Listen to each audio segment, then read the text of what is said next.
And welcome back. This is Shay with the Learning Project, and I was thinking about something and I wanted to jump on camera and to talk with you about something that we as teachers have to manage in our classroom, and that is classroom transitions.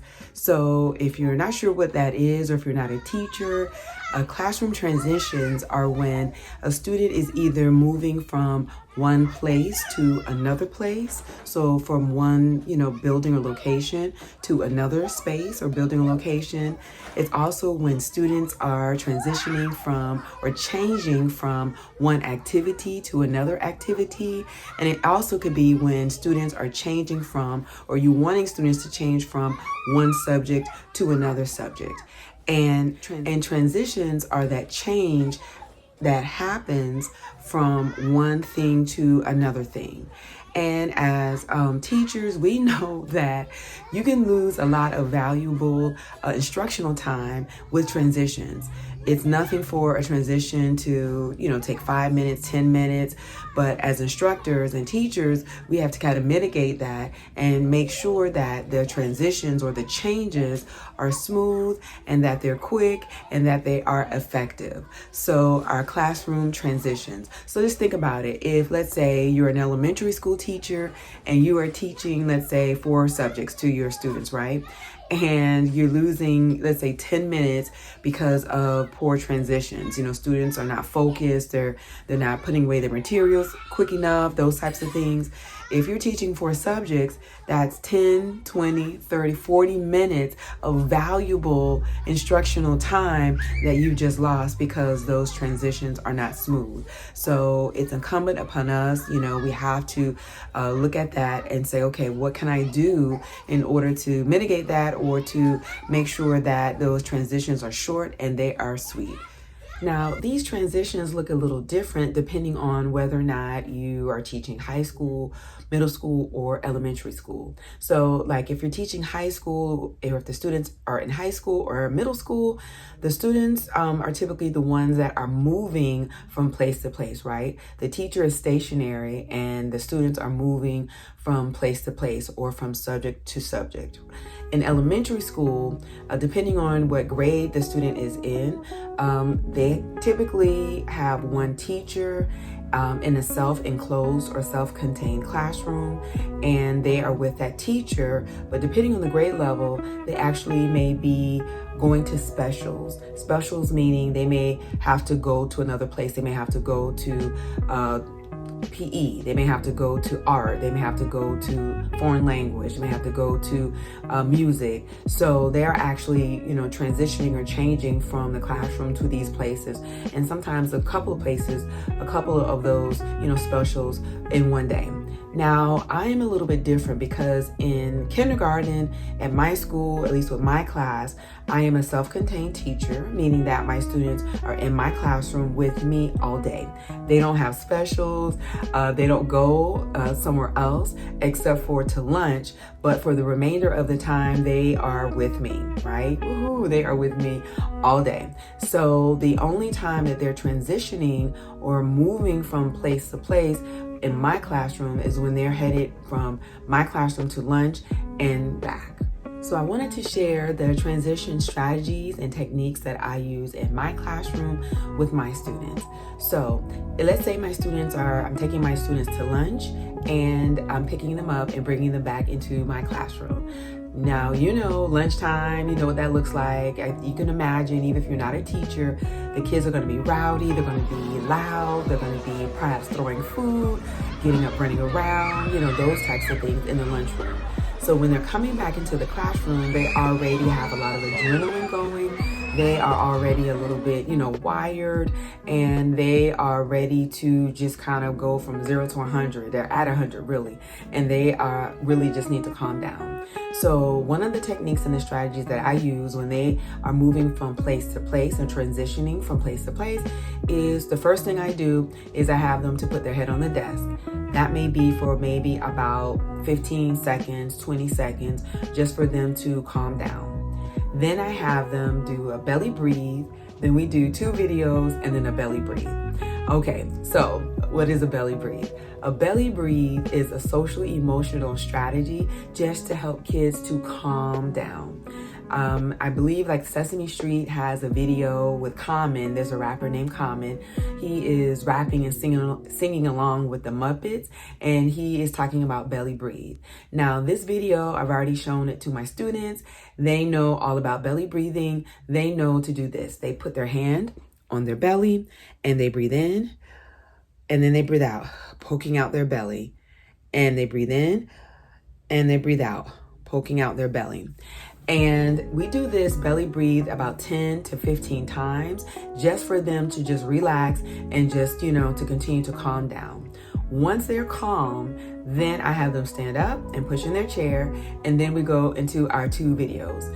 Now, I have about 4 videos, 4 videos that are on rotation specifically for when students come back from lunch. They know the videos, they know the dance moves, they feel comfortable with them, they're excited, and to participate. So they know that the quicker they put their head on the desk, the quicker they belly breathe, then the quicker they'll be able to get to the fun videos that they like. So then my students will stand up, push in their chair, and then they will participate in their videos. And this allows them to get all of the, extra energy that they still may have in them out during these videos. Now, during this time, I also send my students to the bathroom. Right? They've just come from lunch. I send them to the bathroom. I tie shoelaces if their shoes need to be tied. If they're trying to tell me something that happened at lunch that they want to share, we do all of that during those videos. Now, each of those videos are about 2 minutes and almost 3 minutes. So altogether about, I'd say probably like about 5 to 6 minutes worth of videos. But in that time, the students are, like I said, doing all these other things to get them ready for what's next. So again, they will dance, they will do their videos, they will do all these other things compiled with that. And then afterwards, they'll sit down and then we'll belly breathe again. And this time we'll belly breathe for another, 20. I do it a little bit longer once they do the videos, but another maybe 20 to 30 seconds. So altogether, between them coming in and putting their head on the desk and doing all the belly breathing in the videos, I'd say that's about maybe 6.5 to 7 minutes worth of time, which is really actually great because in that time we're kind of doing a lot.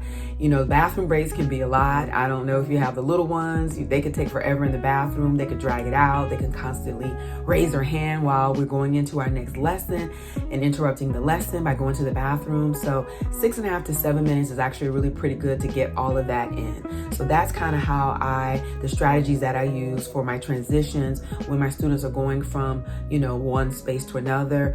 For me, it's just with only the cafeteria and then back into the classroom.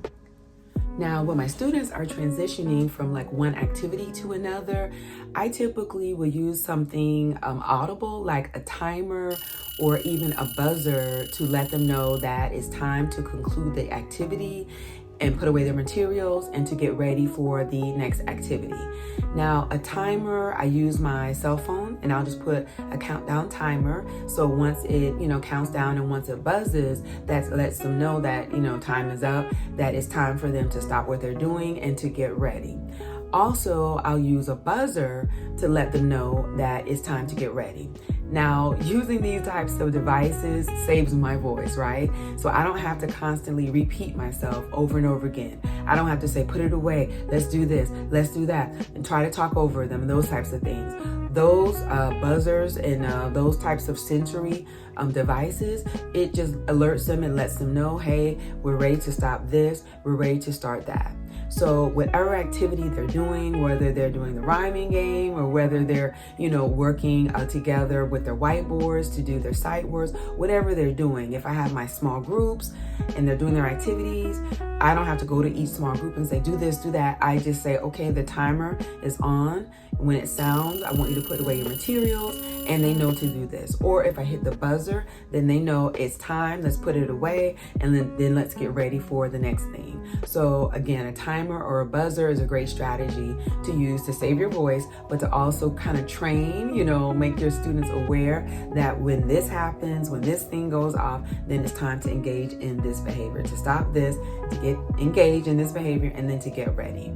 So now when my students are changing or transitioning from one subject to another, I often use a video in order to signal that, wait a minute, one subject is concluded, is ending, and then we're getting ready to begin another subject. Now, I don't know about you, but in the beginning with my little ones, they were just like, is it time to go home? Is it time to go home? Is it time for recess? Is it time for math? Is it time, you know? So I had to train them. Once they hear the video, and it's the same videos, I play the same videos to signal, you know, we're transitioning from one thing to another.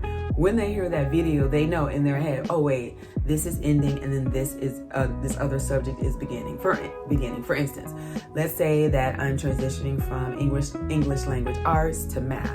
Well, then I put on always, right? I have 2 videos of Jack Hartman. If you don't know Jack Hartman, you have to know Jack Hartman on YouTube, because he has really great videos for kids to kind of exercise and learn to. So I'll put on a Jack Hartman video, and then students know I either put on Count to 100 or Counting to 100 by 10. So one of those 2 videos, right?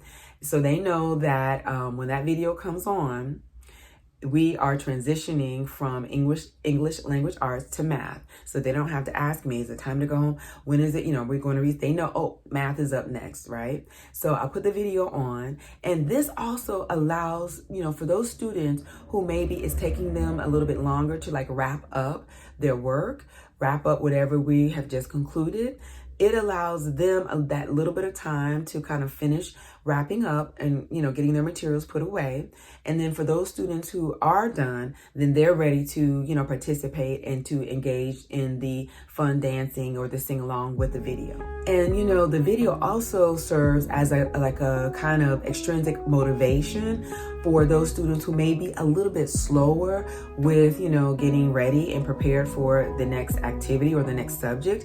It gives them that kind of motivation to say, wait a minute, I need to wrap this up because I want to participate in this activity. So instead of me having to repeat myself and say, you know, so-and-so, let's go, let's get finished, I just put the video on and they will quickly try to, you know, wrap up whatever they're working on, you know, conclude that, and then they'll be ready to participate. So really, it's a really great way for them to get themselves together and ready for the next subject. And like another example is when I am switching from reading to like writing or reading to language arts, then I put on Gracie's Corner. I absolutely love these videos. I love Gracie's Corner as well as Jack Hartman. They have some really great videos that are fun but educational as well.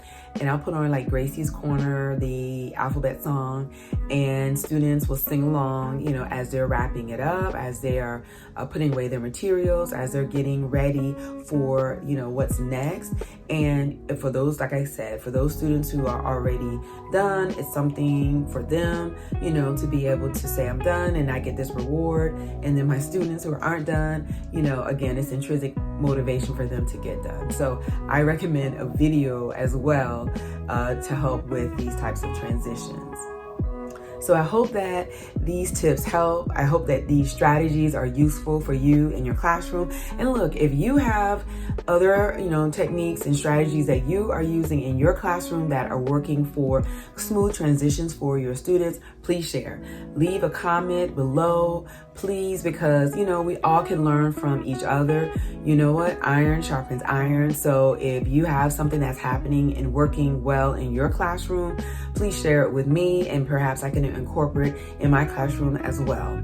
So again, this is Shay with the Learning Project. Thanks for tuning in. I just wanted to share my thoughts and to kind of share what I do for my transitions, and consider subscribing, liking, and sharing these videos. Also, if you have some content that you would like for me to talk about or to share about, please leave that information below as well.